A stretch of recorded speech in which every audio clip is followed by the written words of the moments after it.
Welcome students. आज मैं आपको क्लास 10 के मैथ के चैप्टर 15 यानी जो चैप्टर टेंजेंट का है, स्पर्शक का है, तो उसमें से मैं आपको एप्लीकेशन नंबर 14 समझाऊंगा। ठीक है, पेज नंबर 216 है इंग्लिश बुक में। ये एप्लीकेशन जो है 3 मार्क्स का जो एक्स्ट्रा थ्योरम है या राइडर, तो उसके लिए ये इम्पोर्टेंट है।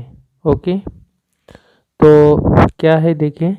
If a quadrilateral ABCD is circumscribed about a circle with center O, let us prove that AB plus CD equals to BC plus DA।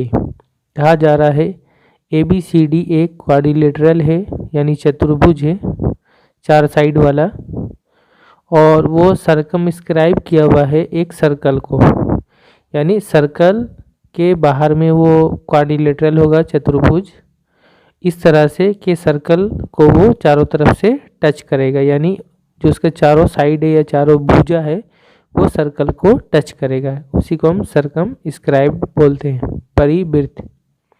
ठीक है, सर्कल का सेंटर ओ है, केंद्र ओ है। हमें ये प्रूफ करना है A B plus C D equal to होगा B C plus D A. तो गिवन यानी क्या दिया हुआ है, प्रदत्त a quadrilateral ABCD circumscribed about a circle with centre O, जैसा क्वेश्चन में था उसी तरह से। Let sides of quadrilateral AB, BC, CD and DA touch the circle at the points P, Q, R and S respectively.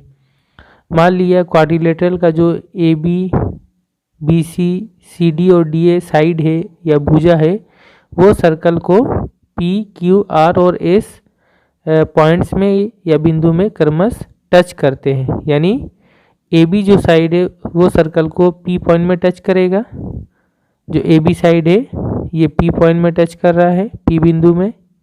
BC side जो है वो Q point में टच करेगा, BC साइड Q पॉइंट में। इसी तरह CD साइड R पॉइंट पे, CD side ये R पॉइंट पे टच करेगा, और लास्ट में DA साइड या DA भुजा वो S पॉइंट में टच करेगा। DA ये सर्कल को S पॉइंट में टच कर रहा है। ओके, ये दिया हुआ है। टू प्रूव, क्या प्रूव करना है, प्रमाण क्या करना है, जो ये हमें प्रूव करना है A B plus C D equal to B C plus D A. तो प्रूफ में क्या दिया हुआ है, प्रूफ के लिए यहाँ पे हम जो यूज़ करेंगे वो है थ्योरम नंबर 41, जो इस चैप्टर का है, प्रमेय 41, प्रमेय 41। तो सबसे पहले प्रूफ में आते हैं यहाँ पे, जैसा कि AS and AP are two tangents to a circle with centre O centre या केंद्र वाला जो सर्कल है उसका कहा जा रहा है AS और AP दो टेंजेंट है। ये AS और ये AP ये दोनों टेंजेंट है।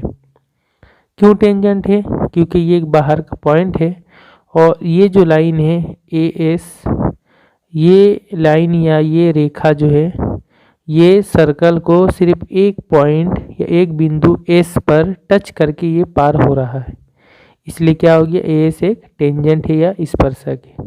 इसी तरह से AP ये जो लाइन है या ये जो भुजा है ये भी सर्कल को सिर्फ एक पॉइंट यानी P पॉइंट पर या P बिंदु पर टच करके ये पास हो रहा है, गुजर रहा है, इसलिए AP भी क्या हो गया, टेंजेंट है। Okay, drawn from the exterior point A, और ये दोनों टेंजेंट जो है बाहर के एक पॉइंट या बिंदु ए से ये खींचा गया है या बनाया गया है। ओके, तो so therefore AS equal to AP होगा, ये AS और AP लंबाई में आपस में बराबर होगा। क्यों होगा, ये हमें थ्योरम नंबर 41 से मिल रहा है। थ्योरम नंबर 41 में बोला था कि अगर हम सर्कल के बाहर एक पॉइंट या एक बिंदु से अगर हम दो टेंजेंट बनाते हैं तो वो दोनों टेंजेंट का लंबाई बराबर होगा, और वो दोनों टेंजेंट सेंटर या केंद्र पर बराबर एंगल बनाते हैं। ये थ्योरम 41 में है। तो वहीं से हम बोल सकते हैं ये बाहर से दो टेंजेंट बनाया तो ये दोनों का लंबाई आपस में क्या होगा, बराबर होगा, इसलिए AS इक्वल टू AP होगा। ठीक है, ये दोनों बराबर इक्वल है, AS equal to AP। Similarly इसी तरह से BP इक्वल टू होगा BQ, ये BP इक्वल टू होगा BQ।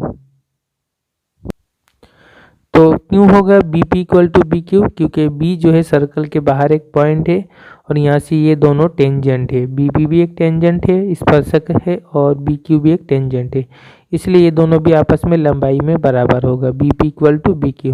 ओके, इसी तरह से C Q equal to C R होगा, यहाँ से सी क्यू और सी आर ये दोनों भी टेंजेंट है और दोनों लंबाई में बराबर होगा। ठीक है, सी क्यू, सी से लेके क्यू तक और सी से लेके आर तक।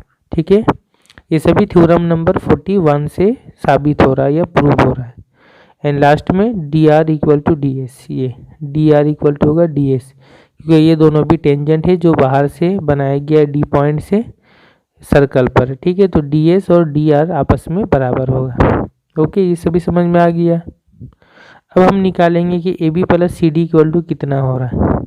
तो A B plus C D equal to क्या होगा, ए बी ये हो गया ए बी, तो ए बी जो है ये दो पार्ट में बटा हुआ है। ए बी मतलब इसका आधा इधर है, इस तरफ ए पी है और यहाँ पी बी है, ये दोनों बराबर नहीं है, लेकिन ए बी में दो पार्ट है, एक ए पी है और एक पी बी है, तो ये दोनों को जोड़कर ही ए बी हुआ। तो ए बी को हमने तोड़ कर लिख दिया, ए बी मतलब ए से लेके पी तक और फिर पी से लेके बी तक, ये दोनों को जोड़ना होगा, ये टुकड़ा और ये टुकड़ा। तो ए बी हो गया A P plus P B. ठीक है, A P plus P B. और सी डी क्या है, सी डी, तो सी डी में भी दो पार्ट है, एक सी आर है और एक है आर डी या डी आर। तो C R plus D R ये दोनों को जोड़ेंगे तब हो जाएगा पूरा सी डी। तो सी डी मतलब C R plus D R. Okay, तो ये दोनों को हमने तोड़ा तो इस तरह चार पार्ट हो गया। अब देखिए ए पी किसके साथ बराबर है, ए पी बराबर है ए एस के साथ। ठीक है, ए पी बराबर है ए एस के साथ, तो हम क्या कर सकते हैं, ए पी की जगह में हम ए एस लिखेंगे, तो ए पी की जगह हमने लिखा ए एस। ओके, फिर बी पी है, बी पी किसके साथ बराबर है, बी पी है बी क्यू के साथ बराबर, तो बी पी के जगह में हम बी क्यू लिख सकते हैं, तो बी पी की जगह में हमने बी क्यू लिखा। फिर सी आर बराबर है सी क्यू के साथ, तो सी आर के जगह में हम सी क्यू लिखे। उसके बाद डी आर है, डी आर किसके साथ बराबर है, डी एस के साथ, तो हम डी एस लिखे डी आर के जगह पे। ओके, अब यहाँ पर से हमने क्या किया, ए एस और डी एस को एक साथ कर लिया और बी क्यू और सी क्यू को एक साथ कर लिया, बी क्यू और सी क्यू। ठीक है, अब A S plus D S जोड़ कर क्या होगा, यहाँ से देखिए ए से लेके एस और फिर डी एस, ये दोनों पार्ट को जब हम जोड़ेंगे तो क्या आ जाएगा, पूरा यहाँ से लेके यहाँ तक यानी ए डी आ जाएगा। तो एस प्लस डी एस क्या हो जाएगा, ए डी आ जाएगा। और इजीली यहाँ से भी आप समझ सकते हैं, ये दोनों एस को हटा दे तो ए डी आ जाएगा। ओके, अब बी क्यू और सी क्यू को ऐड करेंगे तो क्या होगा, जोड़ेंगे B Q plus C Q, तो ये आ जाएगा बी सी। बी सी ऐसे भी देख सकते हैं, दोनों से क्यू हटाएंगे तो बी सी। ठीक है, तो आ गया A B plus C D जोड़कर ये, और फिर लास्ट में कितना आ गया, A D plus B C. तो A B plus C D equal to हो गया A D plus B C. उसी को इस तरह से भी लिख सकते हैं, क्योंकि ए डी डी ए और ए डी सेम चीज़ है। ठीक है, डी ए लिखे या ए डी बराबर, बात एक ही है। तो ये हो गया हमारा प्रूफ, ईजी है और बहुत ही इंपॉर्टेंट थ्योरम है। Okay, thank you very much for watching.